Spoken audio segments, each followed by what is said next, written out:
Hello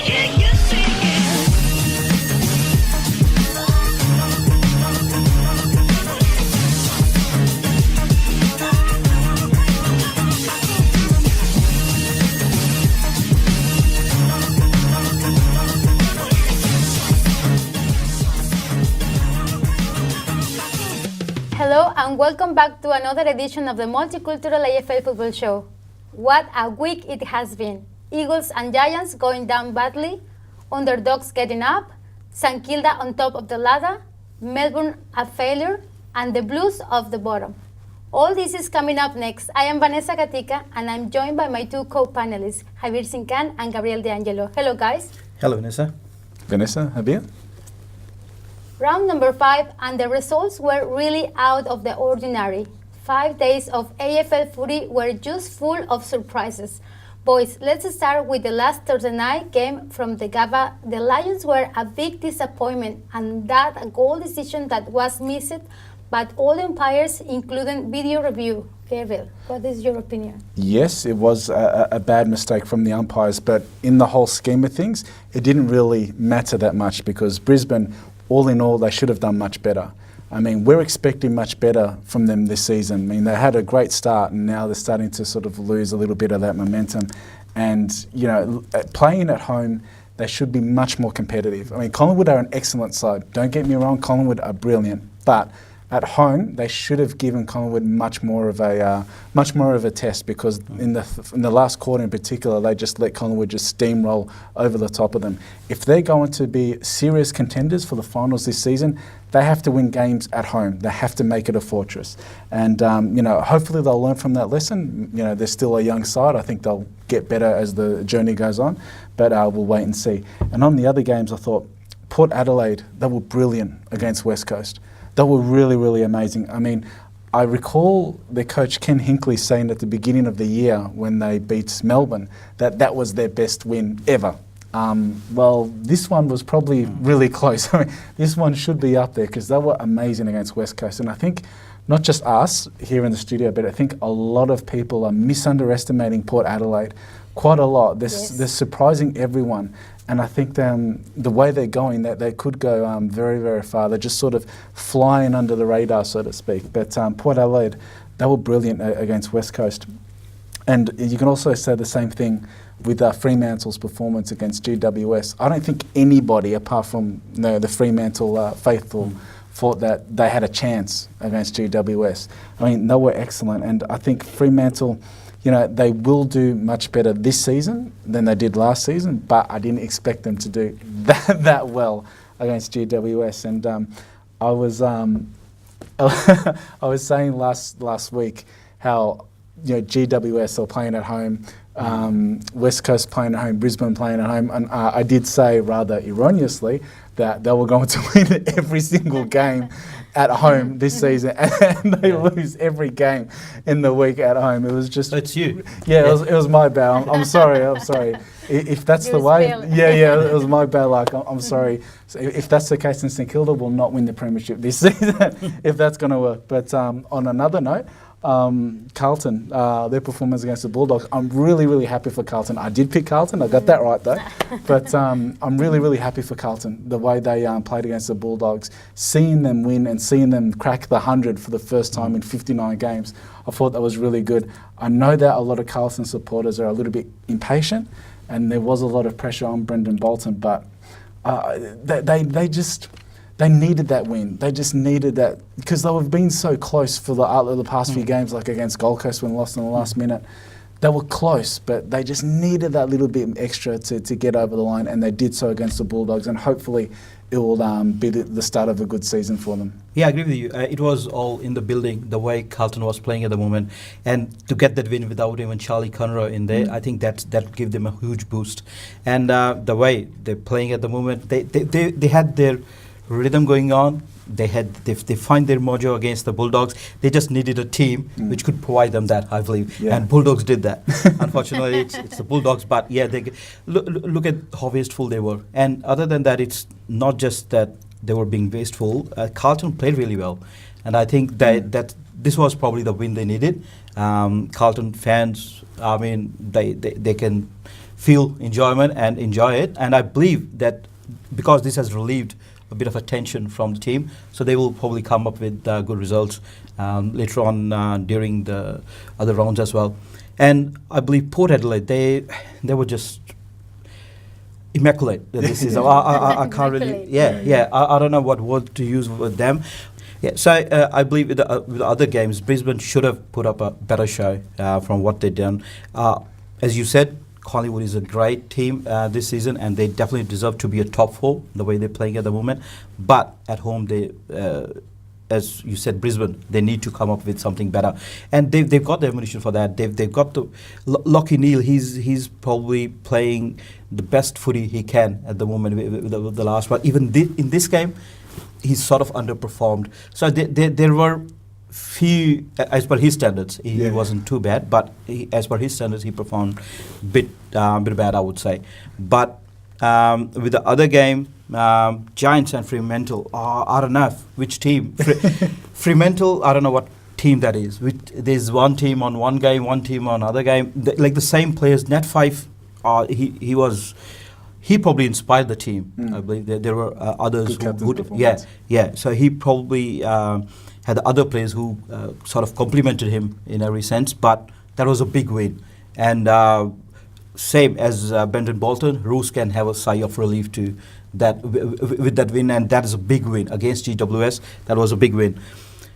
Well, all in all, I would say it's been a great sort of year so far, with every team winning, and we are still round 5. That's pretty good. Yeah. What about the other games, briefly, boys? And where are the Melbourne Demons going from here? Can they save their season, Javier? Well, this is disappointing. Wow. They can save because there's a lot of rounds there to play good, but they need to work it out somehow. It wasn't they opening up too much. They didn't have that much of a hard work put in this game. That's all I can say. Otherwise, I'm pretty sure they've got the ammunition, they've got everything to win, but they're letting the other team score too easily. Yeah, there is something wrong with Melbourne right now. There really is. I mean, like you said, the other teams are finding it way too easy to win against them. And not only that, but they're older heads, they're more experienced players. They're the ones that are doing a lot of mistakes. It's not just the inexperienced ones. So Melbourne have to find some sort of elixir to put their season back on track. You are watching the Multicultural AFL Football Show, and we will be back with more after this short break.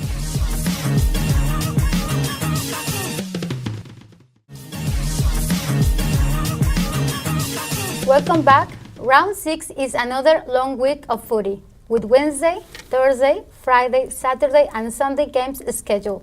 But before we talk about the games coming up this week, I would like to ask you, just about a quarter of the season has gone. Who are the best diversity players that are playing well so far, and what is their impact in the results? I believe a lot of them are making an impact this season. Earlier we've seen in Sydney, he's making a big impact. He's a very formidable in the back line, and then he's up to whichever forward is put on to him, and he's doing fantastic. And not only that, he's got that footy brain. Yeah. He's key to Sydney. Yeah, he's the key to Sydney at the moment. And other than that, Essendon, I believe they're relying on those players too, like Adam Saad as well. And then the way he's taking the ball from the back, it's been amazing the way he's playing. And then if we see Melbourne, Christian Salem, he's been pivotal in their performances. He's been individually, he's been doing all right as compared to the whole team as well. So these are the few, I would say, that have made the impact. And other than that, we got our Zones brothers, like from Melbourne. He's had a very good game against Sydney when Zach Zones, like he was able to. I'm sorry, my bad. Nathan Jones, when he was able to do a fantastic job and bring the team to victory. So these are the players I would say have a lot of impact this season. And I would say they will be quite pivotal to their teams. Yeah, no, you're right, spot on. But I'd also like to highlight an Indigenous player. I just want to highlight Eddie Betts. I think he's sensational. You know, he played his 300th game. He played an amazing game against Gold Coast. He's just someone that just seems to be so happy to play. He's always got a smile on his face. Even when Adelaide lose or not playing well, like the game against North Melbourne, he's always one of the better players. He's brilliant, and his story, I think, is just sensational. He, for a long period of his life, especially his early days, he was illiterate, and he was also, he lived a long distance, so it took him a long time to go from work to training and to playing and all that. So he had to sacrifice a lot, and to do what he's doing to get, to be where he is now, I think it's just really inspirational. He's someone that I think everyone should admire, and just the way he's playing, he's just so evergreen, he's just so brilliant to watch, and he's one of the best Indigenous players that I've seen in a very long time. I think he's brilliant, and I hope he keeps playing well. Yeah, I enjoy watching Eddie Betts playing, actually. Yeah. Moving along, who do you think are the consistent Brownlow medal vote recipients so far, and who is your favorite player to win the Rising Star Award this year? I believe, as far as Brownlow is concerned, Lockie Neal's been really up there. He's averaging like 35 disposals every game.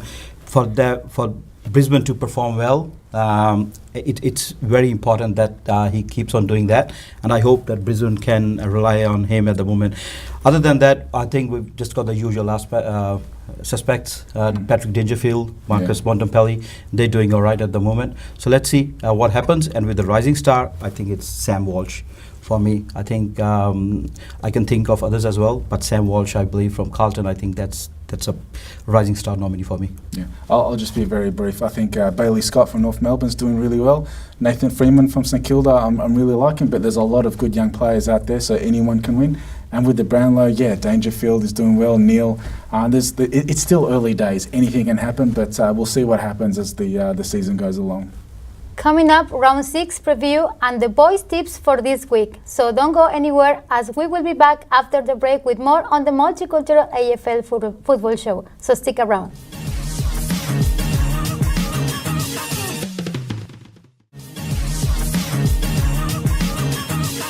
Welcome back to the second part of the show as we preview of round 6.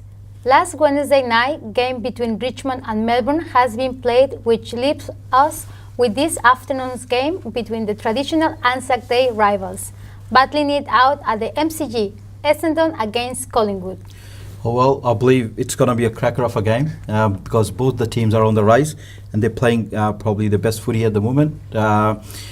Essendon, the way they come back, they will be so much rejuvenated, and I'm not sure how much tiredness Collingwood has got from playing up in Brisbane. I think that's the only factor that might be able to say that that could be a factor. I'm not saying that tiredness is that big of a factor, but still maybe the factor.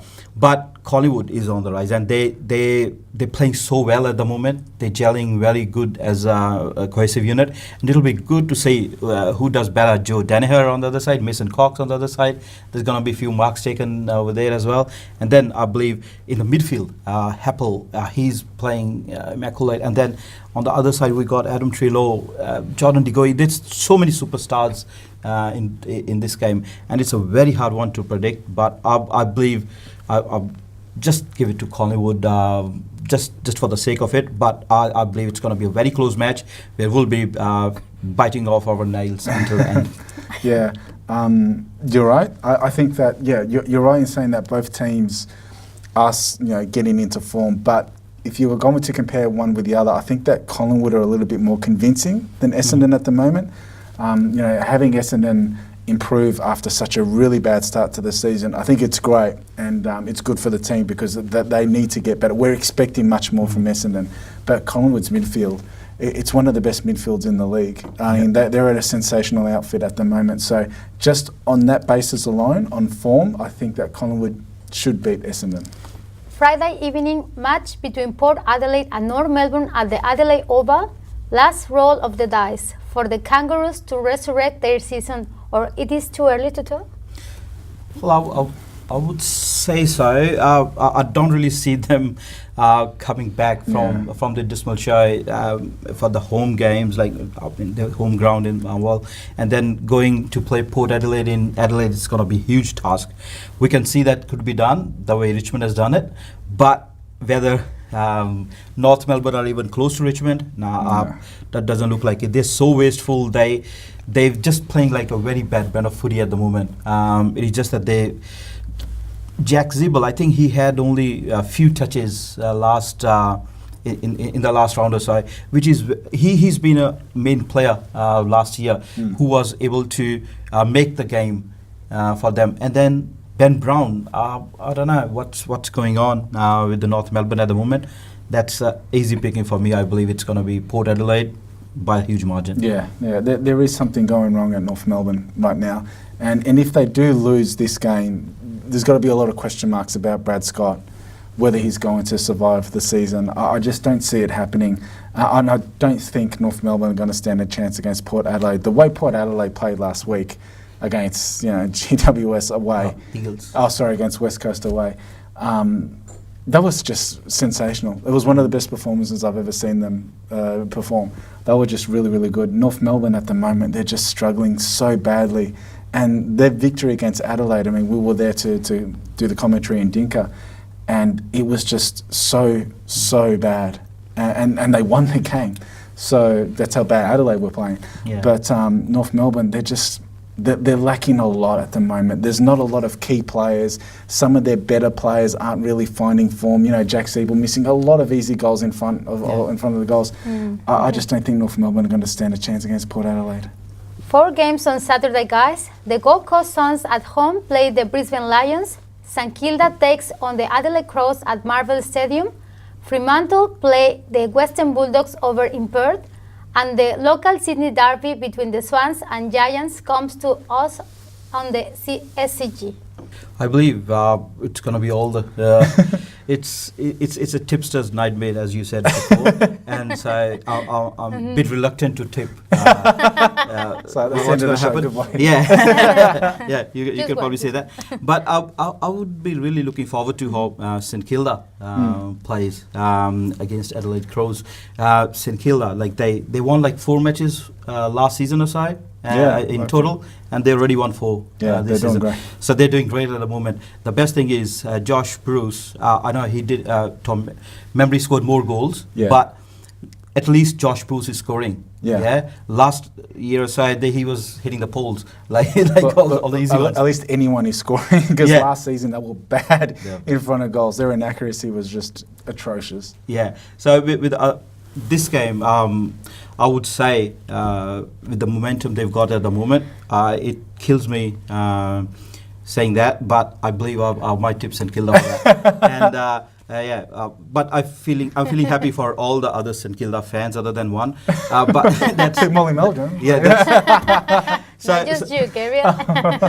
So that will be my tip for that game. And with the Brisbane Lions Gold Coast as well, I believe Brisbane Lions will be stronger than Gold Coast. Well, look, this is going to be the very first time I actually want to watch the Q clash between Brisbane and Gold Coast. I mean, I actually think it's going to be a decent game. I really do.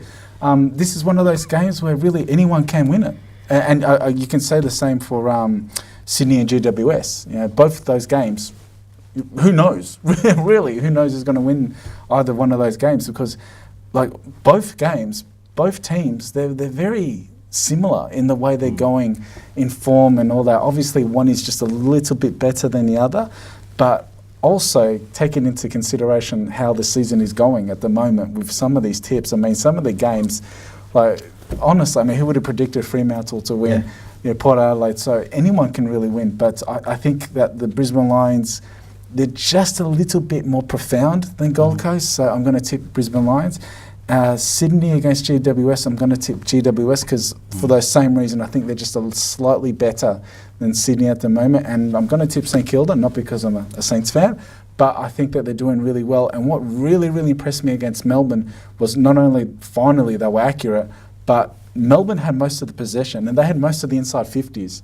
And St Kilda's defence just kept adding pressure on them. They just kept making sure that Melbourne, even though they entered, they weren't going to do anything apart from miss it or just get it behind or whatever. So I was really, really impressed with that. So I'm going to tip St Kilda.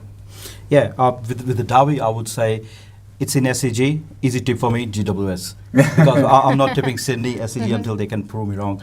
And the Bulldogs versus Fremantle. It's in Perth. Bulldogs being so wasteful.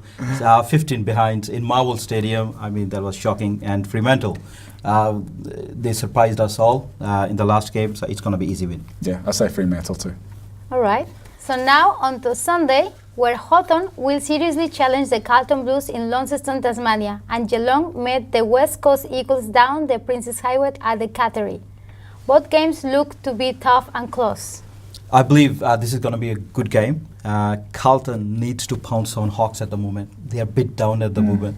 So if Bulldogs can beat them in MCG, and then they've definitely got a good chance, although this is a fortress for them to play in Tasmania. And the way they played against Geelong Hawks, I think they still got their rhythm, and they can upset any team on their day. But I would say in this game, Carlton should take that opportunity. I believe Charlie Conroy, if he gets back or so, and that would be a very good addition for them.